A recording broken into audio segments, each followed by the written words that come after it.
हालांकि ये तस्वीर जो आप देख रहे हैं ये बिहार की है।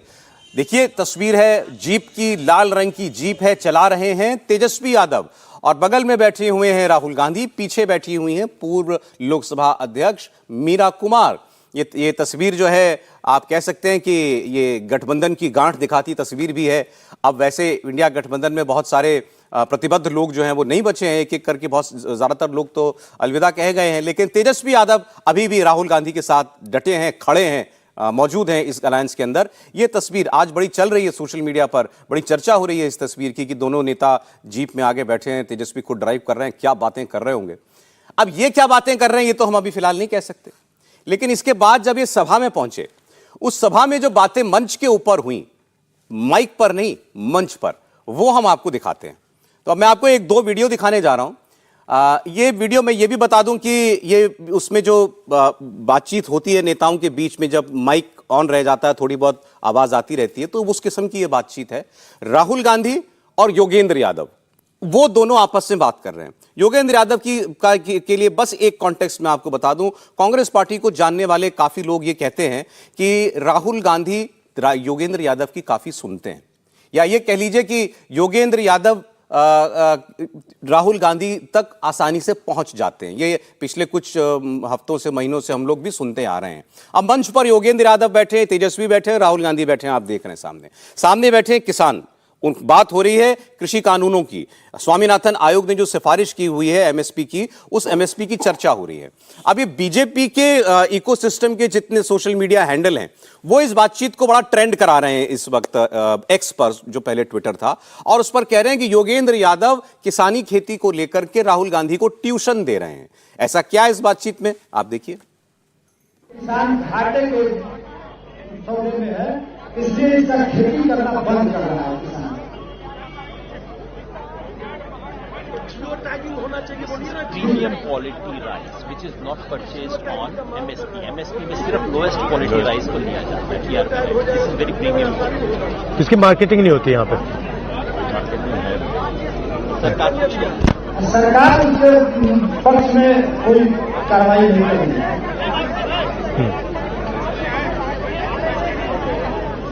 जियो टैगिंग का मांग कर रहे हैं, सोना चूर चावल है।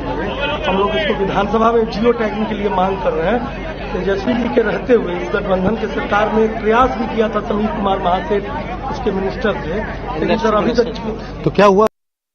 आप किसानों से पूछिए उनको क्या मिल रहा है धान के लिए। संजय सिंह जी को मैं विनती करूंगा, And MSP is rice and wheat, basically rice और हम लोगों को उचित मुआवजा नहीं दिया जा रहा है। बिल्कुल नहीं दिया जा रहा है या कम दिया जा रहा है? बहुत कम दिया जा रहा है। कितना दिया जा रहा है? अब देखिए इसको लेकर चर्चा ये हो रही है, लोग ये लिख रहे हैं कि राहुल गांधी ने वादा किया कि हम एमएसपी देंगे, स्वामीनाथन आयोग का जो C2+50% का फॉर्मूला है उसके तहत, और एमएसपी क्या है ये उनको मालूम नहीं है, ये तो उनको योगेंद्र यादव बता रहे हैं। देखिए बड़ा मुश्किल है।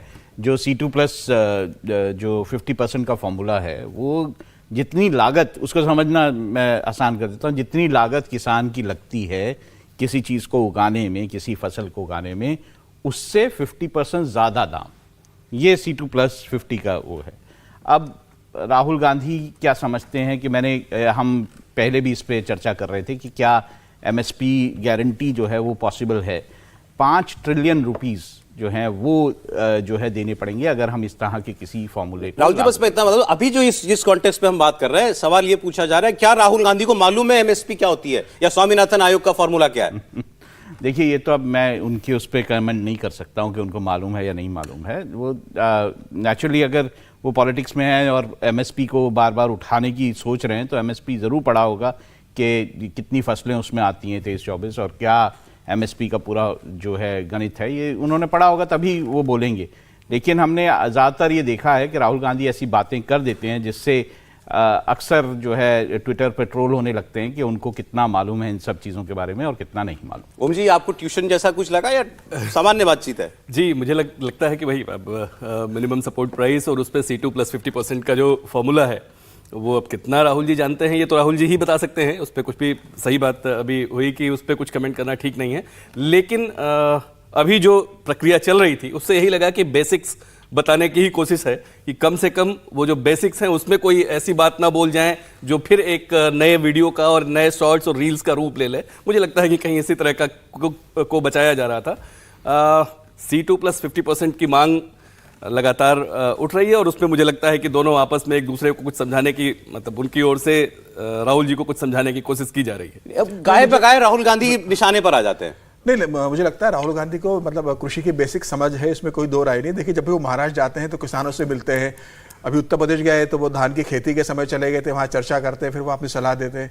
अब राहुल गांधी का कृषि की समझ कितनी है कि वही ज्ञान देते हैं कि आलू से सोना निकल सकता है, 10 से आलू डालो तो 2 से सोना बन के निकल जाएगा। तो गलत बात वो गलत डॉक्टर्ड वीडियो है, डॉक्टर्ड वीडियो है, पूरा वीडियो नहीं है वो। इसके अलावा और भी वीडियो है राहुल गांधी के जो समझ बताते हैं और ये वाला वीडियो तो नहीं है। तो मुझे ऐसा लगता है कि राहुल गांधी को अगर किसानों के बीच में जाना है, एमएसपी की बात करना है, तो राहुल गांधी ने तुरंत घोषणा कर दी थी कि हम एमएसपी दे देंगे सबके ऊपर। राहुल गांधी को पता नहीं है कि 20 लाख करोड़ रुपया कम से कम उसके लिए सरकार के ऊपर बोझ पड़ेगा। तो राहुल गांधी को तो पहले बोल देना है, किसानों ने मांगा है, सरकार के खिलाफ कोई आंदोलन हो रहा है, कोई भी बात हो रही है तो सीधे बोल दो कि हम दे देंगे। सरकार में राहुल गांधी को यह भी बताना चाहिए कि 10 साल मनमोहन सिंह की सरकार थी, अर्थशास्त्री थे, तो 10 साल में किसानों के भले के लिए कितना काम किया। जो 27,000 करोड़ का बजट था 2014 में प्रधानमंत्री मोदी के, इसमें 1.25 लाख करोड़ का वो बजट हो चुका है एग्रीकल्चर को लेके। और यही मंत्रालय जो जिसका नाम कृषि मंत्रालय, उसका प्रधानमंत्री मोदी ने कृषि किसान कल्याण मंत्रालय नाम किया। कृषि के लिए, कल्याण के लिए प्रधानमंत्री ने जितनी योजनाएं चलाई, क्या उतने मनमोहन सिंह के 10 साल के अंदर चली है? मुझे ऐसा लगता है कि ये देखना चाहिए। और 11 करोड़ से ज्यादा किसानों को डायरेक्ट आपको लगता है, ये तो वैसे खैर हंसी मजाक वाली बात हुई, लेकिन राहुल गांधी को कृषि की समझ है, बेसिक्स की, आप कह रहे हैं। नहीं, मुझे लगता है कि राहुल गांधी को भी बहुत कुछ सीखने की जरूरत है। जैसे वो मैकेनिक के पास जाते हैं, एकदम पलट गए। नहीं, मुझे लगता है राहुल गांधी जैसे मैकेनिक के पास जाके मोटरसाइकिल सीखने की कोशिश करते हैं कि भाई मैं मैकेनिक, उनसे बात करता हूँ, वो ट्रक ड्राइवर के संग बैठ जाते हैं, फिर ट्रक के बारे में बात करने लगते हैं। तो मुझे लगता है राहुल गांधी को अगर वाकई सीखना और भारतीय राजनीति में रहना है तो जमीनी स्तर पर सीखे, या अपने सलाहकार ऐसे बनाए जो उन्हें बराबर सलाह दें। अब स्टेज पर बैठ के अगर वो यादव से अगर सलाह लेंगे तो मुझे लग रहा है कि वो ठीक नहीं है। पहले वो अध्ययन करें, समझे और फिर आए। अब संजीव जी अब जो है मुझे मेरी खिंचाई करेंगे कि तुम्हें भी यही वीडियो मिलते हैं, राहुल गांधी के वीडियो मिलते हैं दिखाने के लिए? नहीं, मुझे कोई आपत्ति नहीं है इसमें। कोई जना अपनी गलतियां हर किसी की सामने आनी चाहिए। देखिए, मैं कृषि की समझ और C2+50 फॉर्मूले की मेरे दोस्त पैनलिस्ट ने उस पर प्रकाश डाल दिया है, मैं उस पर नहीं जाऊंगा। मैं ज्यादा बड़ी तस्वीर पे जाऊंगा। योगेंद्र यादव को जो भी पत्रकारिता के क्षेत्र में है, मैं भी 25-30 साल से जानता हूं। एक ईमानदार, प्रतिबद्ध, सुलझे हुए, बहुत ही आइडियोलॉजिकली अपने खूंटे के साथ बंधे हुए व्यक्ति हैं और उनकी इंटेंशंस में कोई डाउट नहीं है। लेकिन उनमें राजनीतिक समझ सिर्फ इतनी है कि वो राजनीति का और इलेक्शंस की अच्छी एक सर्वे करके रिजल्ट्स क्या आने संभावना है उसका एक प्रोजेक्शन कर सकते थे। राहुल गांधी और कांग्रेस पार्टी की ट्रेजेडी ये है कि ये ऐसे सलाहकारों से घिरे हुए हैं जो जिंदगी में कभी सरपंच के चुनाव नहीं जीते हुए। अब वो राहुल गांधी को देश के चुनावों में क्या मुद्दे बनाए और कैसे जीते जाएं, चाहे वो बहुत ही सम्मान से, और मेरे बड़े प्रिय हैं, योगेंद्र यादव हो या कम्युनिस्ट के लीडर्स हो, भाई उनको कोई समझ नहीं है। राहुल गांधी, असल में राहुल गांधी की एक त्रासदी है। अब वो जो सुनील जिसने तेलंगाना में काम किया था और उससे पहले जो पहले प्रशांत किशोर के साथ थे, अब मैंने सुना है उसके खिलाफ एक मुहिम चलाई जा रही है कांग्रेस पार्टी में। क्योंकि कांग्रेस पार्टी में जो ये बिना धरातल की एक बड़ी जमघट है जिसने राहुल गांधी को घेरा हुआ है, वो किसी भी जमीन से जुड़े हुए प्रैग्मेटिक व्यवहारिक बंदे को, जिसको राजनीतिक समझ हो, उसको नहीं आने देते आसपास। तो अब उसका पत्ता काटने का प्रयास चल रहा है। तो ये क्या, जब आप, और इसके लिए मैं खाली सलाहकारों को दोष क्यों दूंगा? जब आपकी बुद्धि इतनी है कि आप ऐसे ही सलाहकारों से घिरे रहना चाहते हैं, तो कहीं ना कहीं आपका भी बुद्धि दोष है। भाई आपको भारत में पॉलिटिक्स करनी है तो भारत का राजनीतिक मिजाज समझिए। और ये एमएसपी वगैरह वाली बात पे तो मेरा मत बिल्कुल, जिनको मैं बड़ा विद्वान मानता हूं, प्रोफेसर अशोक गुलाटी वाला है कि भाई क्यों आप 28 क्रॉप्स पे एमएसपी चाहते हो, बाकी की 103 पे क्यों नहीं चाहते? उसका कोई पर्पस है? एमएसपी से कितनी विसंगतियां उत्पन्न हो जाएंगी, वो एक अलग लंबी चर्चा का विषय है। बिल्कुल सर, बिल्कुल। बट राहुल गांधी पॉलिटिकली क्यों नहीं मैच्योर होके डिलीवर कर पाते? ये उनकी खुद की गलती है कि वो गलत लोगों से घिरे रहते। अब सर, ये जो योगेंद्र यादव की बात आपने की, हम सबके हमारे प्रोफेशन से जुड़े रहे तो हमारे भी सीनियर हैं, लेकिन इनका 2019 का इलेक्शन में कांग्रेस पार्टी हारी, वो बड़ा फेमस कोट है, इन्होंने टीवी पर कहा था Congress party should die, Congress को मर जाना चाहिए, खत्म हो जाना चाहिए। अगर ऐसे माहौल में बीजेपी के सामने खड़े होने की ताकत कांग्रेस में नहीं है तो उसका कोई पर्पस नहीं है आज भारत की राजनीति में। और वो आज राहुल गांधी के सलाहकार बने हुए हैं। एज यू सेड कि ये तो राहुल गांधी को देखना है ना कि वो किन की बातें सुन रहे हैं। भाई हाँ, बिल्कुल सही बात। भाई देखिए, योगेंद्र यादव जैसी एक और बहुत बड़े, मतलब उनसे भी ज्यादा विद्वान पढ़ने लिखने के हिसाब से मैं रामचंद्र गुहा को मानता हूं। वो हमेशा गांधी परिवार की आलोचना करते हैं और जबरदस्त क्रिटिक करते हैं और बहुत जबरदस्त ढंग से मोदी और बीजेपी सरकार के विरोध में रहते हैं आइडियोलॉजिकली। लेकिन उनको राहुल गांधी अपने सलाहकार थोड़ी बना रखा है, तो मतलब ना वो पॉलिटिकल सलाह देते हैं कि ये करो वो करो, क्योंकि उनका काम लिखने पढ़ने सोचने का है।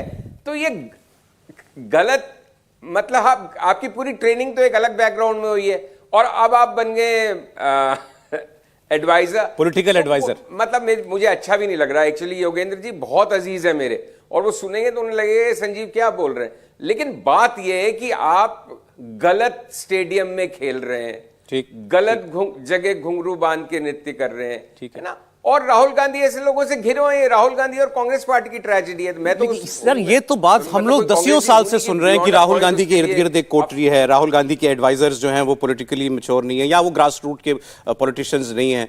ये कब ये दशा कब बदलेगी? नहीं, पहले तो ये तय होना चाहिए कि राहुल गांधी कितने मैच्योर हैं, क्योंकि अगर वो इतने सालों में अपना जो एडवाइजर्स, अपने आसपास लोग सही नहीं कर पाए हैं, और जब वो कांग्रेस के जो पुराने नेता हैं उनकी हमेशा शिकायत रहती थी कि राहुल गांधी उनसे बात नहीं करते, उनसे सलाह नहीं लेते, तो राहुल गांधी की सोच पे, उनकी समझ पे ज़्यादा डाउट होना चाहिए।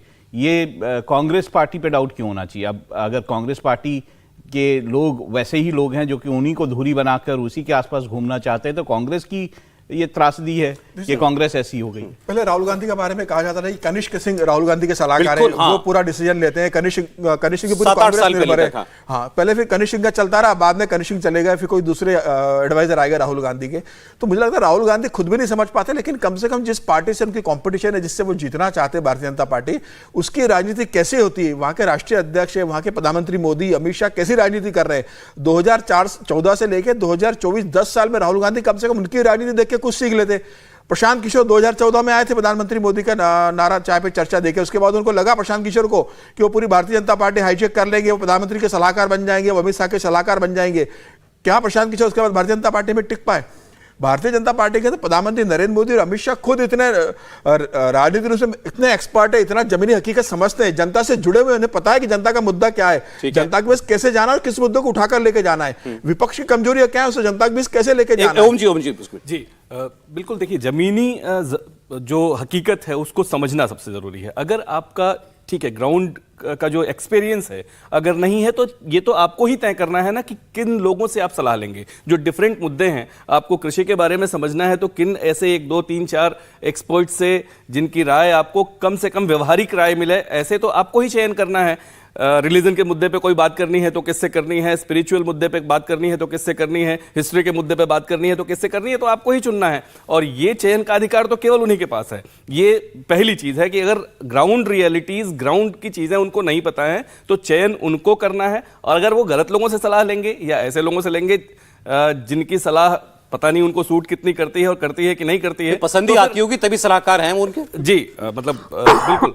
तो ऐसी स्थिति में फिर वही स्थिति होती है कि आपका एक वीडियो, रील और शार्ट्स में जारी होता है और मजाक के पात्र बनते हैं। चलें, कहानी कुर्सी की भी आगे बात करेंगे। जो हम 4 दिन से बड़ी खबर देख रहे हैं, किसान आंदोलन पार्ट 2। किसान आंदोलन फिलहाल अभी वहीं पर है जहां से आगे बढ़ा था, यानी पंजाब और हरियाणा के बॉर्डर पर। खट्टर साहब जो मनोहर लाल खट्टर हैं वो कह रहे हैं कि मैं इनको हरियाणा में दाखिल नहीं होने दूंगा। इस बीच कल तीसरे दौर की बातचीत हुई, नतीजा तो नहीं निकला, लेकिन किसानों ने भी ये कहा और मंत्रियों ने भी ये कहा कि बातचीत अच्छी हुई है। हम रविवार को मिलेंगे और रविवार को